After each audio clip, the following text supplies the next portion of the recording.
Hello दोस्तों, मैं आपका स्वागत करता हूँ एक नए वीडियो में। इसमें बहुत ही महत्वपूर्ण प्रश्नों को हम जानेंगे और आने वाले परीक्षाओं की दृष्टि से बहुत ही इम्पोर्टेंट है। तो दोस्तों चलिए, आज हम भारतीय कृषि वाणिज्य एवं व्यापार के बारे में कितने क्वेश्चन बनते हैं और कौन कौन से बनते हैं, क्या महत्वपूर्ण होते हैं, आइए जानते हैं और करते हैं। तो पहला क्वेश्चन है,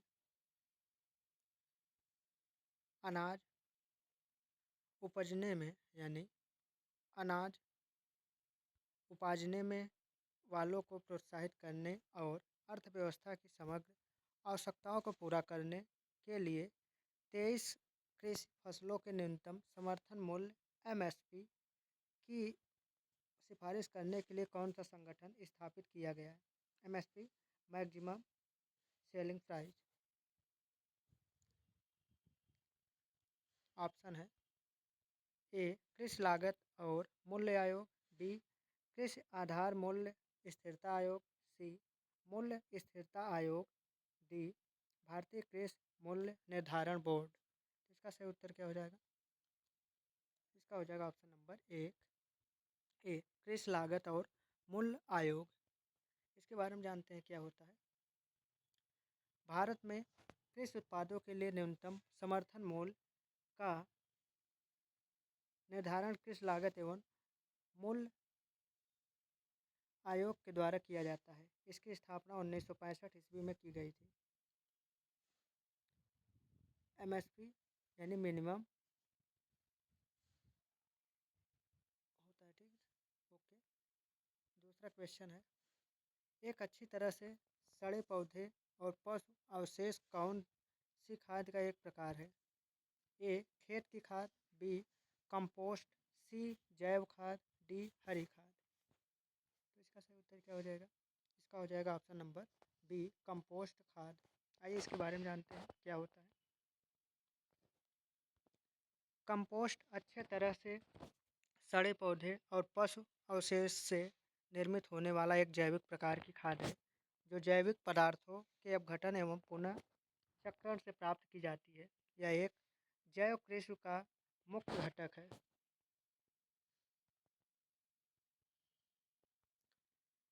एम.एस. स्वामीनाथन को के जनक के रूप में जाना जाता है। ए भारत में हरित क्रांति, बी भारत के संविधान, सी भारत में श्वेत क्रांति, डी भारत में क्रांति। तो इसका सही उत्तर क्या हो जाएगा? इसका सही उत्तर हो जाएगा ए भारत में हरित क्रांति के रूप में जाना जाता है। आइए जानते हैं इनके बारे में। एम.एस. स्वामीनाथन को भारत में हरित क्रांति के जनक के रूप में जाना जाता है। उन्होंने 1966 में मैक्सिको के बीजों को पंजाब की घरेलू किस्मों के साथ मिश्रित करके उच्च उत्पादकता वाले गेहूं के संकर बीज विकसित किए हैं। भारत में वाणिज्यिक बैंकों द्वारा कृषि ऋण निम्नलिखित में से किस योजना के अंतर्गत स्वीकृत नहीं किया जाता? ए सिंचाई, बी भूमि विकास,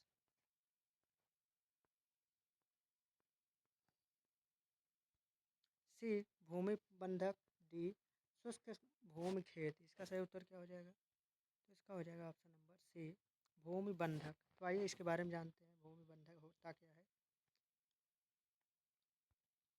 भारत में वाणिज्यिक बैंकों द्वारा सिंचाई, भूमि विकास, शुष्क भूमि खेती पर कृषि ऋण प्रदान की जाती है, जबकि बंधक ऋण या गिरवी कर्ज उस ऋण को कहते हैं जो किसी वास्तविक संपत्ति जैसे घर, भूमि, सोना आदि को बंधक रखकर तथा एक बंधक विलेख के द्वारा प्राप्त किया जाता है। संपत्ति का स्वामित्व अधिकार ऋणदाता के नाम पर हस्तांतरित करना पड़ता है। ऋण चुकता हो जाने या देयता निपटने के बाद हस्तांतरण शून्य हो जाता है।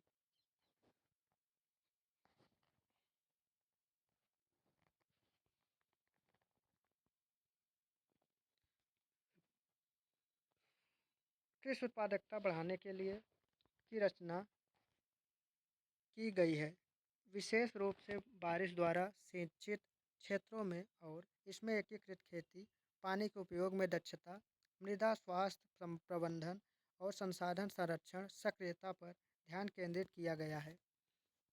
तो इसके ऑप्शन है ए जलवायु तन्यक कृषि पर राष्ट्रीय नवाचार।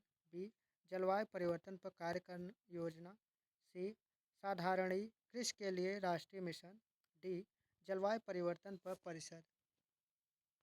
इसका सही उत्तर क्या हो जाएगा?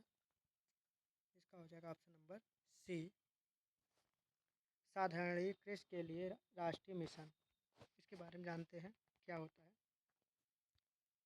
कृषि उत्पादकता बढ़ाने के लिए साधारणीय कृषि के लिए राष्ट्रीय मिशन की रचना की गई है। यह विशेष रूप से बारिश द्वारा सिंचित क्षेत्रों में और इसमें एकीकृत खेती, पानी के उपयोग में दक्षता, मृदा स्वास्थ्य प्रबंधन और संशोधन सक्रियता पर ध्यान केंद्रित किया गया है।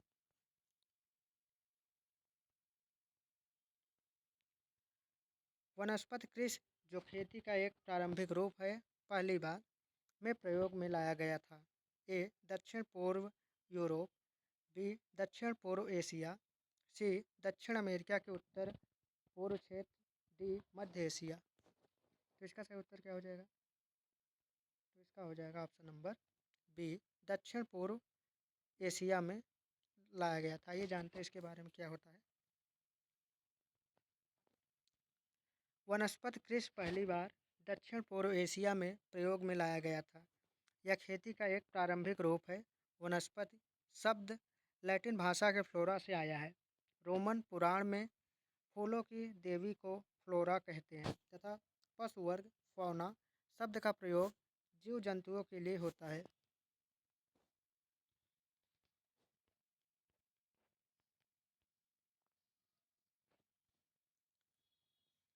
बैंक ऋण की योजना के लिए अल्पकालिक फसल किसे मानी जाती है?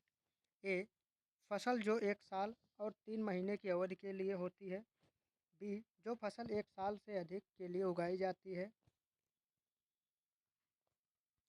सी जो फसल 1 साल या उससे कम समय के लिए उगाई जाती है। डी फसल जो 1 साल और 6 महीने की अवधि के लिए उगाई जाती है। तो इसका सही उत्तर क्या हो जाएगा? इसका हो जाएगा ऑप्शन नंबर सी जो फसल 1 साल या उससे कम समय के लिए उगाई जाती है। आइए इसके बारे में जानते हैं। बैंक ऋण के प्रयोजन के लिए अल्पकालिक फसल वह है जो फसल 1 साल या उससे कम समय के लिए उगाई जाती है। यह ऋण राशि पर ब्याज दर सर्वाधिक होती है। दीर्घकालीन 1 से 10 साल या अधिक होती है जिस पर ब्याज दर कम होता है।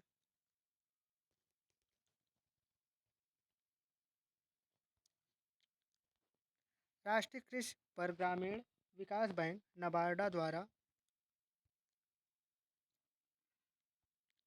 प्रदान किए जाने वाले कृषि ऋण की अधिकतम अवधि क्या है? ए 15 वर्ष। बी 10 वर्ष। सी 20 वर्ष। डी असीमित। इसका सही उत्तर क्या होगा?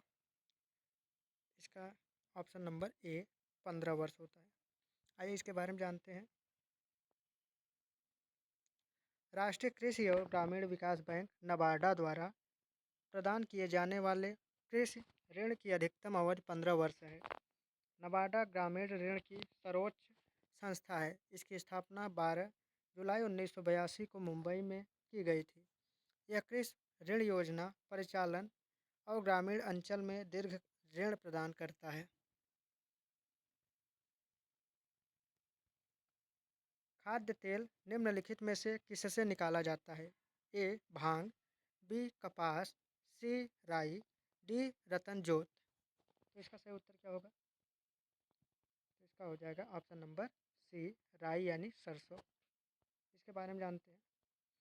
खाद्य तेल राई से निकाला जाता है। यह रबी की फसल है जो सामान्यतः अक्टूबर नवंबर माह में बोई जाती है और मार्च अप्रैल में काटी जाती है।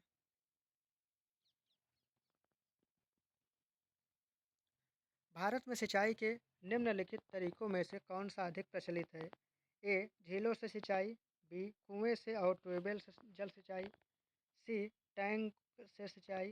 डी मल जल सिंचाई। तो इसका सही उत्तर क्या होगा? तो इसका हो जाएगा ऑप्शन नंबर बी कुएं से और ट्यूबवेल से जल सिंचाई होती है। आइए जानते हैं इसके बारे में क्या है। भारत में सिंचाई के लिए कुएं और ट्यूबवेल से जल सिंचाई अधिक प्रचलित है।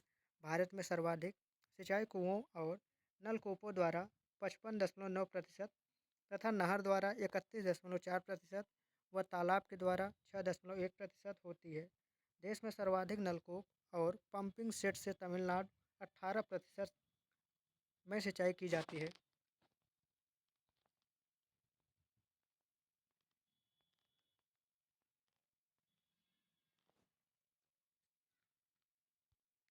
कृषि मंत्रालय द्वारा जारी नवीनतम आंकड़ों के अनुसार निम्नलिखित राज्यों में कौन सा राज्य सब्जी उत्पादन में सबसे ऊपर है?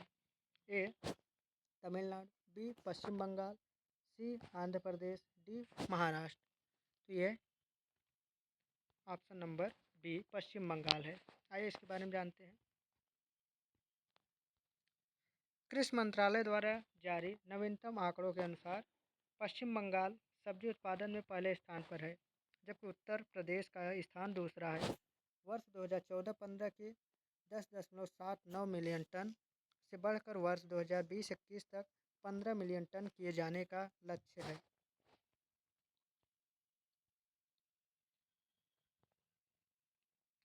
भारत के भारत के कौन से राज्य में सबसे अधिक सिंचित क्षेत्र है? ए पश्चिम बंगाल, बी उत्तर प्रदेश, सी राजस्थान, डी पंजाब। तो इसका सही उत्तर क्या हो जाएगा? तो इसका हो जाएगा option number B Uttar Pradesh. तो आइए इसके बारे में जानते हैं। सर्वाधिक सिंचित राज्य क्षेत्रफल उत्तर प्रदेश, सर्वाधिक संचित प्रतिशत पंजाब, सर्वाधिक असिंचित राज्य क्षेत्रफल महाराष्ट्र, सर्वाधिक असिंचित राज्य प्रतिशत में मिजोरम, नहर द्वारा सर्वाधिक सिंचित राज्य उत्तर प्रदेश में है, नलकूप द्वारा सर्वाधिक सिंचित राज्य उत्तर प्रदेश है,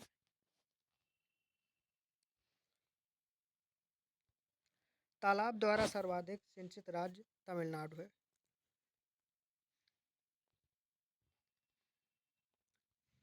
निम्नलिखित में से किस सेक्टर के समग्र विकास और प्रबंधन को सक्षम करने के लिए मिशन फिगरलिंग नामक कार्यक्रम शुरू किया गया है? ए मत्स्य पालन सेक्टर, बी मधुमक्खन मक्खी पालन सेक्टर, सी बागवानी सेक्टर, डी डेयरी सेक्टर। तो इसका सही उत्तर क्या हो जाएगा? इसका हो जाएगा ऑप्शन नंबर ए मत्स्य पालन सेक्टर है। आइए इसके बारे में जानते हैं। देश में मत्स्य उत्पादन में बढ़ोतरी हेतु केंद्र सरकार द्वारा नीली क्रांति ब्लू रेवोल्यूशन नामक कार्यक्रम की परिकल्पना की गई। इस क्रांति के तहत केंद्र सरकार द्वारा मार्च 2017 में मिशन फिगर लिंक को आरंभ करने की घोषणा की गई। इस मिशन के तहत 426 करोड़ मत्स्य फिगर लिंक का उत्पादन सुनिश्चित करने हेतु लगभग 5200 लाख रुपए के व्यय से हैचरी तथा फिगरलिंग संवर्धन जलाशयों की स्थापना का उद्देश्य रखा गया, जिससे प्रतिवर्ष 20 लाख टन मछलियों का उत्पादन संभव होगा तथा 40 लाख परिवार लाभान्वित होंगे। ई रकम योजना को निम्नलिखित में से किसे प्रदान करने के लिए केंद्र सरकार द्वारा शुरू किया गया था? ए किसानों को हेल्पलाइन प्रदान करने के लिए, बी खेती के लिए बीज और उर्वरक प्रदान करने के लिए,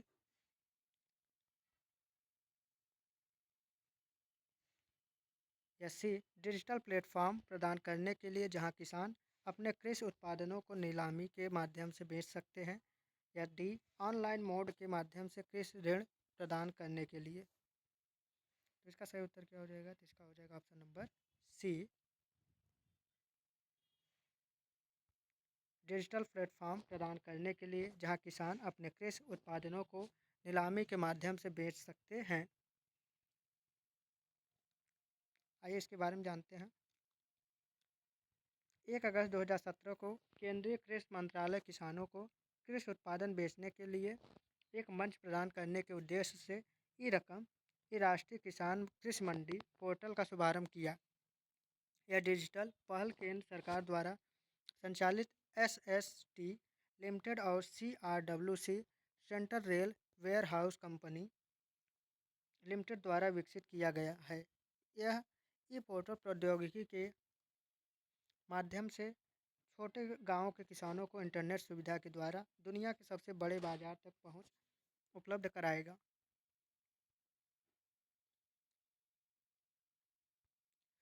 कॉफ़ी का मूल स्थान निम्नलिखित में से कौन सा देश है? ए है इथियोपिया, बी ब्राज़ील, सी क्यूबा, डी इंडोनेशिया। तो दोस्तों इसका कमेंट करके बताइएगा क्या ऑप्शन होगा सही होगा। तो दोस्तों जय हिंद जय भारत। लाइक सब्सक्राइब शेयर करना ना भूलिएगा।